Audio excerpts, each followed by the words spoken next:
merupakan dosen tetap pada program studi S1 Pendidikan Guru Sekolah Dasar Fakultas Keguruan dan Ilmu Pendidikan Universitas Nahdlatul Ulama Kalimantan Barat.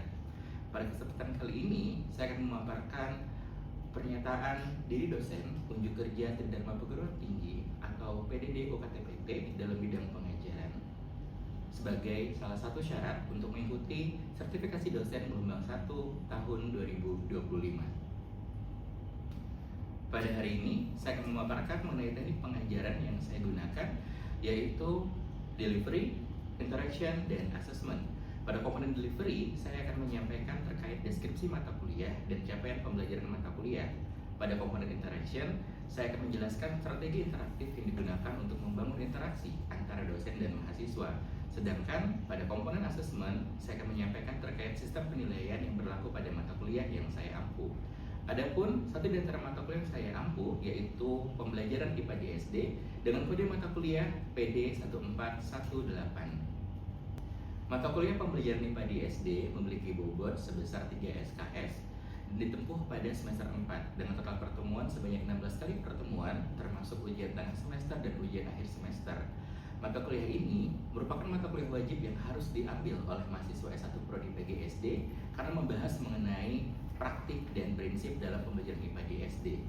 Mata kuliah pembelajaran IPA di SD membahas mengenai prinsip-prinsip dasar dan teori praktis dalam pembelajaran IPA di sekolah dasar. Adapun mata kuliah ini berfokus pada kemampuan merancang, mengelola, hingga mengevaluasi pembelajaran IPA di SD yang sejalan dengan karakteristik peserta didik di sekolah dasar. Capaian pembelajaran pada mata kuliah ini meliputi 1. Berkontribusi dalam peningkatan mutu kehidupan bermasyarakat, berbangsa, bernegara, dan kemajuan peradaban berdasarkan Pancasila melalui pembelajaran IPA di SD. 2. Mampu menerapkan pemikiran logis, kritis, dan sistematis serta inovatif dalam konteks pengembangan atau implementasi ilmu pengetahuan dan teknologi yang memperhatikan dan menerapkan nilai humaniora yang sesuai dengan bidang studi IPA di SD. 3. Menguasai pengetahuan konseptual pada bidang studi IPA di SD. Dan 4. Mampu menerapkan pengetahuan konseptual bidang studi IPA di SD melalui perancangan dan pelaksanaan pembelajaran dengan metode saintifik sesuai dengan etika akademik. Adapun materi dalam mata kuliah pembelajaran IPA di SD meliputi 1. Hakikat pembelajaran IPA di SD. 2. Teori belajar IPA di SD. 3. Model pembelajaran IPA di SD. 4. Metode dan pendekatan dalam pembelajaran IPA di SD. Kemudian 5. Keterampilan proses sains. 6. Keterampilan berpikir tinggi. 7. Media dan alat peraga IPA di SD. 8. Pembelajaran IPA terpadu. 9. Evaluasi dan hasil pembelajaran IPA di SD. 10. Kajian materi IPA di SD kelas awal dan kelas tinggi. 11. Kajian IPAS. Dan terakhir adalah merancang pembelajaran IPA di SD. Adapun rujukan pembelajaran yang saya gunakan pada perkuliahan ini diantaranya 1. Elementary Science Method oleh Martin tahun 2009. Kedua, Teaching Science to Culturally and Linguistically Diverse Elementary Students oleh Kopp Peterson tahun 2012. Dan pembelajaran IPA sekolah dasar oleh Kumala tahun 2016. Selain itu, ada beberapa referensi artikel ilmiah yang digunakan dari hasil publikasi saya, diantaranya Mobile Learning bermuatan STEM sebagai upaya peningkatan literasi digital dan keterampilan berpikir kreatif mahasiswa pada pembelajaran IPA melalui pendekatan STEM. Sistem penilaian yang digunakan pada mata kuliah ini yaitu 1. Kehadiran sebesar 10%, 2. Tugas sebesar 20%, 3. Ujian tengah semester sebesar 30%, dan 4. Ujian akhir semester sebesar 40%. Berdasarkan materi pada mata kuliah pembelajaran IPA di SD, pada kesempatan kali ini saya akan menampilkan pelaksanaan pembelajaran dengan materi model dalam pembelajaran IPA di SD pada pertemuan keempat dengan sub CPMK, yaitu mahasiswa mampu menganalisis model dalam pembelajaran IPA di SD. Pembelajaran akan dilakukan menggunakan metode cerama interaktif, studi kasus, dan pembelajaran berbasis masalah. Demikian pemaparan saya mengenai pernyataan diri dosen dalam unjuk kerja Tridharma Perguruan Tinggi atau PDD UKTPT dalam bidang pengajaran. Selanjutnya saya akan menampilkan pelaksanaan pembelajaran pada mata kuliah pembelajaran IPA di SD. Selamat menyaksikan dan terima kasih. Oke, baik. Bismillahirrahmanirrahim. Assalamualaikum warahmatullahi wabarakatuh. Waalaikumsalam warahmatullahi wabarakatuh. Iya, selamat pagi semuanya. Bagaimana kabarnya hari ini? Pagi Pak, baik. Baik, Ya, oke. baik Tentunya Pak. hari ini kita bertemu kembali di mata kuliah pembelajaran IPA di SD di pertemuan keempat. Ya, hari ini kita akan membahas kembali terkait dengan materi yang sudah kita sampaikan minggu lalu ya. Pertemuan keempat ini kita akan fokus terkait dengan media dalam model dalam pembelajaran IPA di SD. Nah, saya akan bagikan dulu layarnya sebentar. Oh ya, hari ini ada yang tidak hadir, teman-teman? Hadir semua Pak. Semua ya. Oke. Sebentar. Kalau ini sudah terlihat? Sudah Pak. Sudah ya. Ya Pak. Oke, baik. Jadi pertemuan kali ini kita akan fokus kepada model dalam pembelajaran IPA di SD. Nah, sebelum kita mulai, kita berdoa dulu. Semoga perkuliahan kita bisa berjalan dengan baik dan lancar. Berdoa dimulai. Oke, berdoa selesai. Oke, sekarang sebelum kita mulai, saya punya dua gambar di sini. Ya, teman-teman bisa lihat ya. Ada gambar pertama. Ini kondisi gurunya sedang menjelaskan materi. Gambar kedua ini ada kegiatan siswanya. Nah, sekarang saya ingin tahu, menurut teman-teman di sini, mana yang lebih relevan atau seharusnya digunakan dalam pembelajaran IPA di SD? Gambar kedua Pak. Gambar kedua, oke Nadia. Yang lain ada yang berbeda? Kedua Pak. Kedua. Pak. Pak, Kedua kedua. Pak. Oke, sekarang coba Nadia, kenapa gambar kedua? Nah, Karena pembelajarannya berpusat pada siswa dan tentu saja menyenangkan bagi siswa Pak. oke, baik. Nih, kalau yang lain tadi siapa malah ya? Kenapa malah gambar yang kedua, bukan gambar yang pertama? Karena pembelajarannya harus memberikan pengalaman pada siswa Pak. Benar. Jadi kita lihat kalau gambar pertama ini dominannya oleh guru ya atau teacher center. Sedangkan gambar yang kedua ini bisa dilihat sama-sama jika ada kegiatan atau aktivitas yang menyenangkan dan didominasi oleh siswa atau student center. Nah, hari ini di tujuan pembelajaran kita pertama akan membahas terkait penjelasan model-model dan pembelajaran IPA di SD. Kemudian kita akan menganalisis model-model dalam pembelajaran IPA di SD. Jadi ada dua tujuan yang harus dicapai pada pertemuan kali ini. Nah, mengingat gambar pertama sudah kita bahas, saya ingin berikan sedikit pandangan. Kenapa sebenarnya gambar ke satu itu tidak relevan gitu. Gambar pertama itu dikenal dengan teacher center gitu. Bukan berarti sebenarnya tidak baik, namun di era sekarang, apalagi di abad 21 ini diharapkan adalah student center yang lebih dominan. Artinya, di mana siswa itu bisa belajar dan juga bisa berkembang dengan baik secara berkelanjutan. Sehingga ada pergeseran, teman-teman, dari teaching, dari transfer of knowledge menjadi learning. Jadi, bagaimana siswa itu harusnya belajar. Nah, kemudian satu upaya untuk memunculkan aktivitas belajar tadi adalah dengan menerapkan model pembelajaran, termasuk pada pembelajaran IPA di SD. Nah, sekarang pertanyaannya, apa yang dimaksud dengan model pembelajaran? Silakan yang mau menjawab. Gantian Saya, Pak. boleh ya. Oke, Fitria, apa jawabannya? Jawabannya model itu kerangka Pak atau pola yang digunakan guru untuk mengatur proses belajar di kelas. Oke, berarti tadi model itu adalah kerangka. Kita simpan kata kuncinya kerangka. Yang lain, ada yang mau menjawab? Saya Pak. Oke, malah. Apalagi malah? Jadi kalau kata Fitria itu kerangka. Kalau menurut malah bagaimana model itu? Model pembelajaran semacam panduan atau langkah-langkah dalam proses pembelajaran Pak. Oke, berarti kata kunci pertama kerangka ya. Kata kunci kedua adalah panduan. Satu lagi boleh. Siapa yang mau menjawab? Gantian.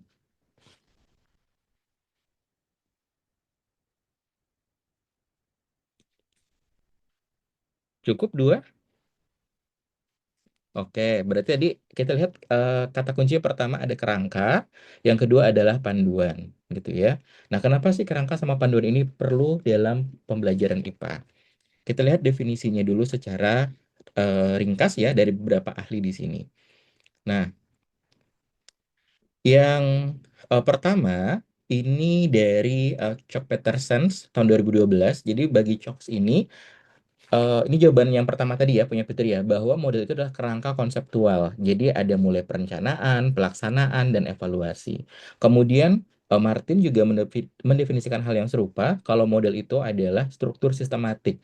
Sistematik artinya apa, teman-teman? Berurutan. Berurutan, benar ada langkah-langkahnya. Terakhir, dari Kumala juga mendefinisikan hal yang serupa. Jadi kalau model itu adalah langkah-langkah yang logis, kemudian harapannya belajarnya menjadi lebih efektif dan efisien. Sehingga kalau kita tarik kesimpulannya dari kata kunci yang disampaikan oleh teman-teman tadi, ada kerangka, ada panduan, model pembelajaran ini merupakan bingkai keseluruhan gitu ya, atau pondasinya, bagaimana pembelajaran itu bisa berjalan secara sistematis, mulai dari tahap 1, 2, 3, dan seterusnya. Itu yang harus diingat. Nah, termasuk juga dalam pembelajaran IPA di SD, gitu ya. Karena fokus kita pembelajaran IPA di SD, artinya kita akan melihat bagaimana sebenarnya posisi model dalam pembelajaran IPA di SD. Nah, ini tadi yang disampaikan, kenapa harus sesuai dan efektif, gitu. Jadi secara garis besar, kalau teman-teman lihat di layar, ya, ini model itu membingkai ke semuanya. Di dalam model ada apa aja ini kalau di layar teman-teman?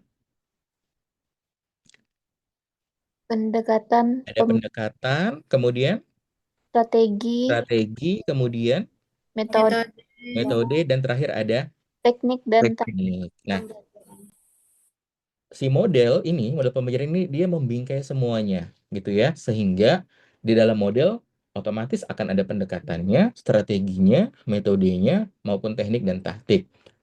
Maka dari itu, model yang baik itu harus dipilih agar sesuai dengan tujuan pembelajaran, termasuk dalam pembelajaran IPA di SD. Nah, ini ciri-cirinya kalau teman-teman perhatikan, ada beberapa kategori model yang membedakannya dengan metode dan lain sebagainya. Yang pertama, berdasarkan teori pendidikan, teori belajar. Kemudian, model itu punya tujuan tertentu.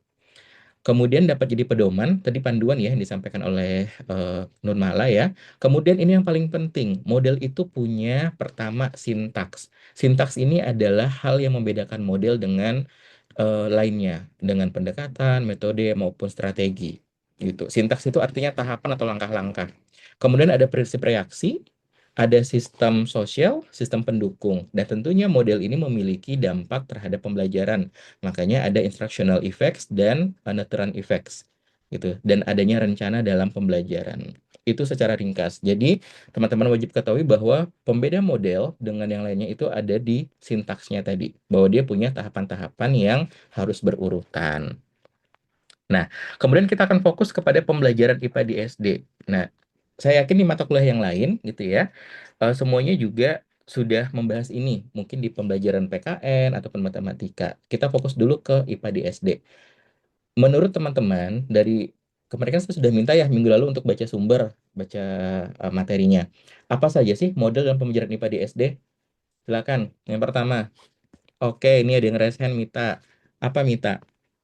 Ada PBL dan PJBL, Pak. PBL, PJBL. Berarti ada ini ya, problem based learning, kemudian ada project based learning. Apalagi selain Mita? inquiry, Pak, sama discovery learning. Oke, Nadia ada inquiry, discovery. Apalagi? Pembelajaran kontekstual, Pak. Kontekstual. Oke ya. Jadi banyak ya, bisa PJBL, PBL, inquiry, discovery, kontekstual, dan lain sebagainya. Gitu. Nah, sekarang kita lihat beberapa model yang memang relevan dan cocok untuk pembelajaran IPA di SD. Nah, ini sebenarnya masih banyak, tapi kita akan fokus bahas kelima ini untuk pertemuan kali ini. Jadi yang pertama ada yang namanya cooperative learning, gitu ya. Saya yakin sudah pernah dengar. Yang di IPA kita bisa gunakan tipe jigsaw. Yang kedua ada berbasis masalah atau problem based learning. Yang ketiga itu ada project based learning atau berbasis proyek. Kemudian ada inquiry atau inquiry learning tadi ya, dan terakhir ada model learning cycle 5E. Nah, kenapa 5 ini menjadi referensi model yang bisa kita gunakan dalam pembelajaran IPA di SD? Gitu. Karena memang kelima model ini mempunyai sintaks yang mendukung pertama terciptanya tadi yang di apa pertemuan tadi kita sampaikan bahwa IPA itu harus memberikan pengalaman kepada siswanya gitu ya. Kemudian kan IPA itu banyak kegiatan praktikum ya teman-teman ya, sehingga harus diberikan percobaan dan sebagainya gitu. Nah, secara ringkas kalau tipe Jigsaw ini fokus kepada pembelajaran yang menekankan pada kelompok ahli. Nah, jadi ini ada tahapan-tahapannya, bisa dilihat untuk gambarannya. Nanti tentunya akan ada tugas lebih lanjut terkait dengan model-model ini. Jadi nanti akan pembagian siswa dalam kelompok, ada teori, ada kelompok ahli, ada diskusi dan lain sebagainya sampai evaluasi. Jadi menekankan bagaimana kolaborasi kalau yang kooperatif. Kemudian yang kedua PBL, ini sudah tidak asing lagi, saya yakin ya. Berarti kalau PBL berangkat dari apa teman-teman? Asal Pembelajaran. Ya, Problem, Pak. Masalah. dari problem atau dari masalah. Jadi diawali dengan guru memberikan orientasi terhadap masalah, kemudian nanti ada kegiatan penyelidikan, sampai nanti terakhir itu ada pemecahan masalahnya. Kemudian ada PJBL. Ini sudah tahu ya, outputnya apa kalau PJBL berarti? Project gitu ya. Jadi bisa saja nanti misalnya Bu Fitria jadi guru nanti kan kemudian memberikan tugas kepada siswanya untuk membuat sebuah produk gitu kan atau proyek. Nah, kalau PJBL sendiri ini sebenarnya isu-isunya itu bisa kita angkat dari masalah-masalah sekitar gitu. Misalnya di tempatnya Fitria atau tempatnya Mita ada isu banjir atau ada isu sampah. Nah, kira-kira proyek apa nih yang bisa dibuat oleh siswa nantinya untuk mengatasi hal tersebut? Gitu. Kemudian inquiry, ya, inquiry itu sebenarnya juga beberapa memiliki keragaman yang sama gitu ya dengan ada discovery ataupun kontekstual karena sama-sama fokus kepada upaya untuk menemukan gitu. Namun memang ada beberapa poin yang membedakan tadi ya di sintaksnya. Jadi ada mengumpulkan data ataupun nanti siswanya bisa eksperimen gitu ya. Selanjutnya ada analisis atau penafsiran data sampai terakhirnya nanti itu ada refleksi dan komunikasi. Itu kalau inquiry. Gitu. Kemudian terakhir, nah ini ada learning cycle. Learning cycle ini kita pakai yang 5E. Jadi ada engagement, ada exploration, ada explanation, ada elaboration, dan ada evaluation gitu. Nah, kalau dilihat tadi dari 5 model yang sudah dibahas sebelumnya, masing-masing punya ciri khas ya di tahapannya ya. Kalau teman-teman perhatikan ya yang membedakan kalau PBL fokus kepada masalah penyelesaiannya. Kalau PJBL fokus kepada apa? Proyek ya, benar Nadia. Jadi kalau PJBL fokus kepada proyek. Nah, termasuk juga tadi inquiry dan lain sebagainya. Jadi setiap model ini mereka punya sintaks yang berbeda-beda. Artinya apa? Bagaimana nanti guru menentukan mana sih model yang memang layak atau cocok pada pembelajaran IPA di SD gitu. Boleh nggak sih Pak kita pakai model di luar 5 yang ini? Jawabannya tentu saja boleh gitu ya. Mungkin nanti teman-teman ketika praktik, karena kan nanti di semester atas akan ada praktik lapangan di sekolah, diminta untuk merancang pembelajaran.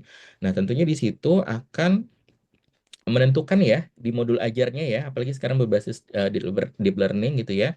Kira-kira model yang pas ini apa ya untuk mengajarkan materi IPA gitu.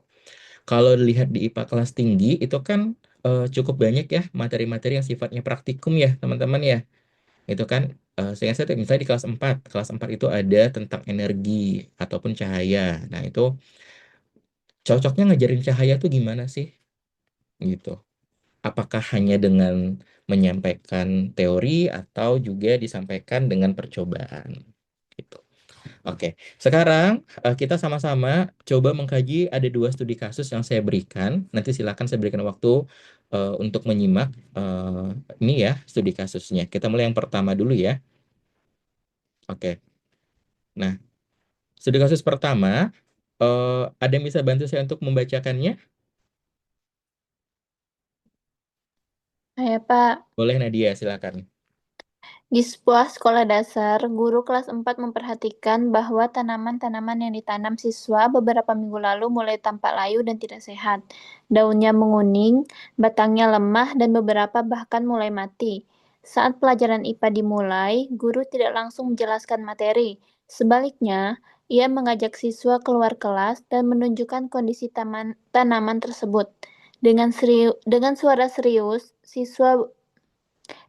serius, guru bertanya, "Kira-kira apa yang sedang terjadi dengan tanaman ini? Apa yang menyebabkan mereka layu?" Siswa diminta mendiskusikan pendapatnya secara berkelompok. Mereka mencatat temuan di lapangan, membandingkan ide, dan mengusulkan berbagai kemungkinan penyebabnya. Setelah itu, mereka diminta merancang tindakan untuk memperbaiki kondisi tanaman. Oke, baik. Terima kasih. eh ini ya Nadia. Sekarang yang lainnya, Nadia sudah membacakan sebuah kasus. Dari kasus ini, sebenarnya model apa yang sedang digunakan oleh ibu gurunya? Ada yang mau mencoba menjawab? Saya, Pak. Oke, Rizky dulu, terus bentar ya, habis Rizky, Mita ya. Oke, silahkan Rizky. Untuk model yang diterapkan guru tersebut, Pak, adalah jenis pembelajaran berbasis masalah atau PBL. Untuk caranya tuh karena dia tuh kan memulai pembelajaran dengan menunjukkan kondisi nyata tanaman di halaman sekolahnya yang layu. Lalu Mm-mm. siswanya diminta untuk mengamati langsung kondisi tanaman. Oke, baik. Stop situ ya, berarti nanti kita lihat tambahan Mita ya. Mita gimana Mita? Setuju dengan jawaban Rizky kalau ini pakai PBL? Setuju, Pak. Oke, Cuman alasannya saya apa mau lagi? menambahkan alasannya, nah itu dari studi kasus tadi dalam kelompok kecil, siswa itu membandingkan hasil pengamatan dan mendiskusikan kemungkinan penyebabnya. Mereka juga mencari informasi tambahan dari buku IPA kelas ataupun dari internet sekolah, Pak. Oke, ya. Berarti kalau PBL solusi output akhirnya adalah apa ini terkait dengan tanaman tadi berupa kan mereka Solusi diskusi ya, diskusi menemukan apa? menemukan solusi untuk Solusi penyelesaian masalah. ya. Terima kasih Mita dan Rizky ya. Jadi memang berarti untuk ini cocoknya adalah PBL karena nanti siswanya mengamati dulu kasusnya apa, kemudian memberikan solusi. Kemudian kita masuk ke kasus kedua. Oke, silakan yang mau bantu saya boleh selain Nadia dan yang lainnya. Saya, Pak. Siapa ini yang angkat tangan? Lili boleh bantu, Pak? Boleh, boleh silakan baca. Lili boleh, silakan. Di halaman sekolah mulai terlihat banyak botol plastik bekas yang berserakan. Beberapa berasal dari minuman yang dibawa siswa saat istirahat. Walau sudah ada tempat sampah, tidak semua botol dibuang pada tempatnya. Suatu hari, guru berkata kepada siswa, "Setiap hari kita menghasilkan sampah plastik. Kalau dibiarkan terus, apa yang akan terjadi? Kira-kira bisakah kita melakukan sesuatu dengan botol-botol bekas ini agar tidak terbuang sia-sia?"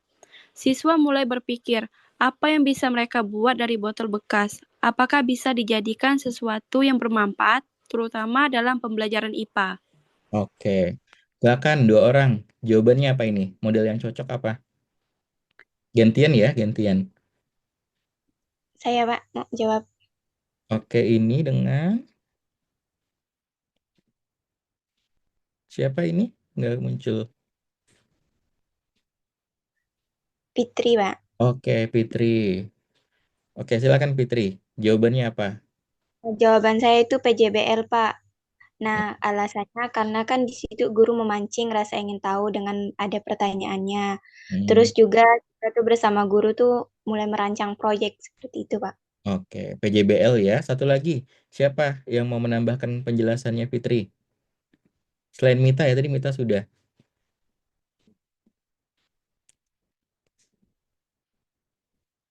Seti, Sarya, Saya, Pak. siapa ini? Nurmala. Oke, Nurmala. Setuju dengan jawabannya Fitri tadi malah? Setuju, Pak, menggunakan PJBL. Tambahan alasannya apa? Karena di sini guru menyuruh siswa untuk mencari informasi, mengamati contoh, dan mengumpulkan bahan. Nah, di situ mereka bisa memulai membuat rancangan dan menjadwalkan proses pembuatan itu, Pak. Oke, baik ya. Sepakat ya semuanya berarti ya bahwa model yang cocok adalah PJBL. Karena tentunya gurunya udah memberikan panduan tadi ya teman-teman ya bahwa ada sampah botol plastik atau botol bekas ini sebaiknya diapakan yang bermanfaat. Kira-kira kalau dari kasus ini bisa buat apa aja siswanya dari botol bekas?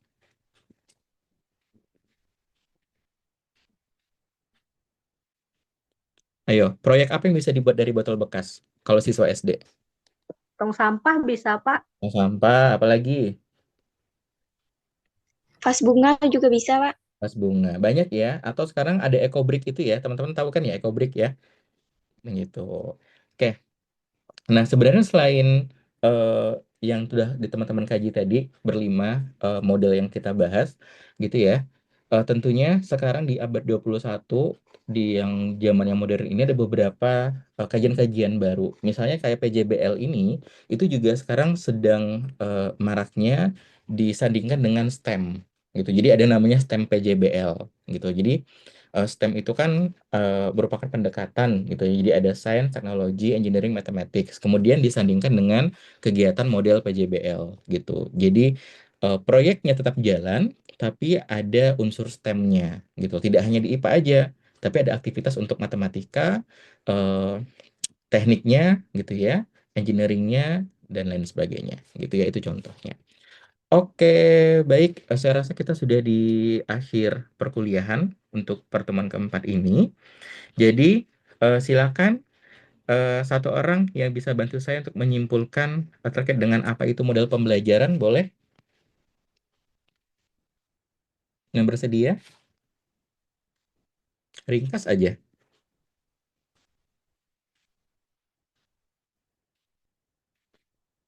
Nadia, boleh dibantu Nadia? Jadi model pembelajaran adalah, Jadi model pembelajaran itu adalah kerangka atau pola yang tersusun secara sistematis.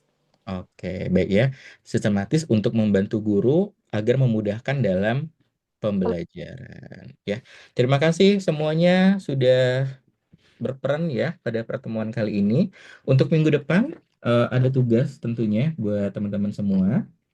Nah, tindak lanjut dari materi hari ini, minggu depan nanti silahkan kalian observasi pembelajaran IPA di sekolah dasar. Boleh kelas, mungkin di kelas tinggi ya, kelas 4, 5, 6. Nanti kalian coba lihat masalah apa yang muncul di kelas tersebut. Tentunya nanti silahkan urus dulu surat izinnya ke akademik ya untuk kunjungan ke sekolah. Kemudian setelah dapat masalahnya, saya minta kalian untuk menentukan solusi yang tepat. Jadi dari 5 model tadi, mana yang cocok, atau boleh juga menambahkan referensi model yang lainnya. Nah, buatkan juga nanti langkah-langkah solusi perbaikannya sehingga gurunya yang baca bisa tahu, oh ini loh ternyata untuk mengajarkan materi energi saya harusnya pakai model ini dan seterusnya, gitu ya. Kemudian hasil analisisnya dapat dilengkapi dengan referensi artikel ilmiah yang relevan. Gitu ya. Dipahami ya tugasnya ya? Baik, Pak. Oke, terima kasih semuanya. Kita cukupkan pertemuan pada pagi hari ini. Kita bertemu minggu depan. Nanti tugasnya dipresentasikan secara individu ya untuk minggu depan ya. Ya, Baik, Pak. Oke, mohon sampaikan ke teman-temannya yang tidak Baik, hadir Pak. agar masuk di pertemuan berikutnya. Baik, kita akhiri perkuliahan kita. Terima kasih. Selamat pagi. Wassalamualaikum warahmatullahi wabarakatuh. Waalaikumsalam. Assalamualaikum warahmatullahi wabarakatuh.